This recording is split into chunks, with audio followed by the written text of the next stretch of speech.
So Satan appears very rarely in the Hebrew Bible. It's most prominent in the book of Job. And this is very important. Satan is an angel that is created in order to give you free will and give all of us free will. Satan's job, first of all, he's not in rebellion against God. That's completely dualistic. That's a Christian idea that was borrowed from the pagan world. Satan does exactly what God wants him to do. However, you have free will. And because you're created in God's image, your your default baseline is to do a good thing. You don't want to murder. You don't want to steal.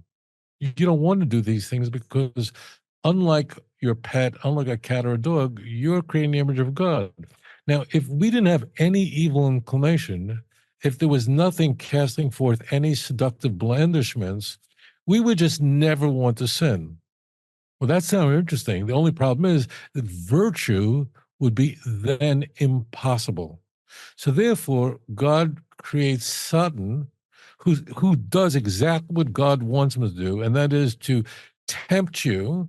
And then you really have complete free will. And that's why in Deuteronomy 30, we're told that the word Satan isn't used there, but God does say, before you I place life and good, evil and death, uvacharta v'chayim, choose life. So Isaiah 45, verse 7, I created evil. I created this because I want you to have free will. So Satan is there. He's very rarely mentioned in the Hebrew Bible. In every case, Satan is doing exactly what God tells him, instructs him to do.